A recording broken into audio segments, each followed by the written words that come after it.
बारिश में अंडा मोमोज बेचने वाली माँ बेटी। ये कहानी है सीतानगर गांव की रहने वाली सुस्मिता और उसके परिवार की। सुस्मिता अपने पति माधव, बड़ी बेटी इंदु और बेटा लखन के साथ रहा करती थी। सुस्मिता के पति माधव का कुछ दिन पहले ही लकवा मार जाता है, जिस कारण से वह अपाहिज हो जाता है और चल फिर उठ बैठ नहीं सकता। माधव अपने घर का अकेला कमाने वाला था। जब से उसे लकवा मार गया, वह कुछ भी काम नहीं कर पाता था, जिस कारण से उसके पूरे परिवार पर दुखों का पहाड़ टूट पड़ा था। ऐसी हालत में सुस्मिता हाथ में हाथ धरकर बैठ तो नहीं सकती थी, इसलिए वह गांव के ही मुखिया के घर झाड़ू पोछा बर्तन का काम किया करती थी और उससे जो पैसे मिलते उससे ही अपना गुजर बसर कर लिया करती थी। सुस्मिता रोज सुबह सवेरे ही अपने काम के लिए चली जाती और सारा काम कर घर शाम को लौटा करती थी। अरे सुस्मिता, अच्छा हुआ तुम आज जल्दी ही आ गई। मुझे तुमसे बहुत ज़रूरी बात करनी थी। मैंने तुमसे कहा था ना, मेरा बेटा शहर में पढ़ाई कर रहा है, उसकी नौकरी वहीं लग गई। अब हम लोग भी शहर जा रहे हैं रहने के लिए, इसलिए तुम्हें कल से काम पर आने की ज़रूरत नहीं है। अपनी मालकिन की ये बात सुन सुस्मिता के पैरों तले जमीन खिसक जाती है। मालकिन, ये आप क्या कह रही हैं? मुझे माफ़ कीजिएगा। ये बहुत खुशी की बात है कि आपके बेटे की नौकरी शहर में लग गई, लेकिन हम पर तो मानो दुखों का पहाड़ टूट पड़ा है। मेरे तो कुछ समझ नहीं आ रहा मैं आपसे क्या कहूँ। इस तरह आपने मुझे काम से निकाल दिया, अब मैं क्या करूँगी? मालकिन, आपको तो पता ही है मेरे घर की क्या हालत है। जब से मेरे पति को लकवा मारा है, सारे घर का खर्च मैं ही उठाती हूँ आपके यहाँ काम करके। अगर आप इस तरह मुझे काम से निकाल देंगी तो मेरे परिवार का क्या होगा? देख सुस्मिता, मैं तेरी मजबूरियों को समझती हूँ। मैं जानती हूँ तू बहुत परेशान है, लेकिन मैं कर भी क्या सकती हूँ। मेरे पति ने कहा है तो मुझे जाना ही होगा। मैं तुम्हें पैसे दे देती हूँ, जिससे तुम्हारी कुछ मदद हो जाएगी, और मैं कुछ नहीं कर सकती। बेचारी सुस्मिता दुखी मन से घर आ जाती है। क्या हुआ माँ? इस तरह चुपचाप क्यों बैठी हो? और आज काम से इतनी जल्दी आ गई? क्या हुआ, कुछ बात हो गई क्या? माँ को इस तरह से उदास देख दोनों बच्चे तरह तरह के सवाल कर रहे थे, लेकिन सुस्मिता किसी से क्या कहती। वो खुद तो परेशान थी ही, अब अपने परिवार को परेशान नहीं करना चाहती थी। नहीं बच्चों, मुझे कुछ नहीं हुआ है। मैं उदास कहाँ हूँ, बस थोड़ा थक गई हूँ, इसलिए तबीयत थोड़ी ठीक नहीं लग रही है, इसलिए आज छुट्टी लेकर जल्दी घर आ गई। सुस्मिता अपने काम के बारे में किसी को नहीं बताती, क्योंकि वह किसी को परेशान नहीं देखना चाहती थी। रात हो जाती है, सभी लोग खाना खाकर सो जाते हैं।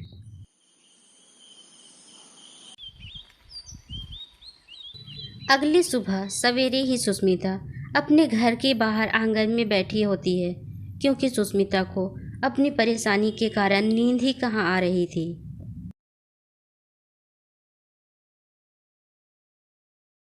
तभी वहाँ सुस्मिता की बेटी इंदु भी आ जाती है और अपनी माँ को इस तरह से परेशान देख सोचने लगती है, ये माँ को क्या हो गया है? ये कल से माँ इतनी परेशान क्यों है? कुछ बता भी नहीं रही है। माँ की परेशानियाँ कैसे जान? माँ, क्या बात है? आप इतनी परेशान क्यों हैं? कल से मैं आपसे पूछ रही हूँ, कल से आपको देख रही हूँ, आप बहुत परेशान हैं, लेकिन हमें कुछ भी नहीं बता रही हैं। माँ, मुझे अपनी परेशानी बताइए, आपका मन हल्का हो जाएगा। आप हमसे क्या छुपा रही हैं? कुछ तो बताइए माँ। आपको इस तरह से परेशान देख हमें बिल्कुल भी अच्छा नहीं लग रहा है। क्या बात है, बताइए ना। बेटा इंदु, मैं तुझसे क्या बताऊं? पहले ही हमारी मुसीबतें कम थी क्या, जो ऊपर वाले ने हमें और मुसीबत में डाल दिया। सुस्मिता अब क्या करती, वह सारी बातें अपनी बेटी इंदु को बताती है। माँ, इस तरह चिंता करने से कुछ नहीं होगा। अगर ऊपर वाले ने हमें परेशानियाँ दी है तो उसका सामना भी हमें ही करना होगा, और आप इस तरह से अकेले कब तक परेशान होती रहेंगी। माँ, मैं सोच रही थी, हमारे यहाँ इतनी मुर्गियाँ हैं, सभी अंडे भी देते हैं। अभी बरसात का मौसम है, सभी को अंडे मोमोज बहुत पसंद आते हैं, और आप बनाती भी बहुत लाजवाब है। क्यों ना आप अंडे मोमोज बनाए और हम उसे बाज़ार में ले जाकर बेचें, इससे कुछ पैसे तो आ ही जाएंगे। सुस्मिता के पास अब कोई रास्ता ही नहीं बचा था। उसे अपनी बेटी इंदु की बात सही लगती है। हाँ बेटा इंदु, तुम बिल्कुल सही कह रही हो। अब हमारे पास कोई रास्ता ही नहीं है। मुर्गियाँ तो अंडे देती हैं, हमारे पास अंडे भी बहुत है। मैं आज से ही मोमोज़ बनाऊंगी। चलो हम दोनों बाज़ार से कुछ सामान ले आते हैं। मालकिन के दिए हुए पैसे से वे लोग कुछ सामान ले आते हैं और अपना मोमोज़ का ठेला लगा लेते हैं। बेटी इंदु, हमने ठेला तो लगा लिया, लेकिन हमारी मोमोज़ कोई खाएगा भी या नहीं, मुझे तो बहुत चिंता हो रही है। माँ, अब इतना चिंता क्यों करती है? अभी तो हमें समझाया करती है, बस कर्म किए जाओ, फल की चिंता मत करो। तो फिर आप ही इतना परेशान हो रही हैं। अभी दोनों माँ बेटी ये सारी बातें कर ही रही होती है कि दो औरतें मोमोज़ खाने के लिए चली आती हैं। दोनों औरतें मोमोज़ खाने में लग जाती हैं। बारिश के मौसम में मोमोज़ का आनंद लेकर उन्हें बहुत मज़ा आ रहा था।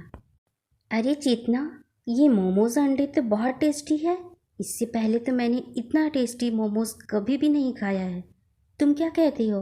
तुम्हें कैसा लगा यहाँ का टेस्ट? वाकई में बहन जी, आपके मोमोज़ तो बहुत टेस्टी हैं।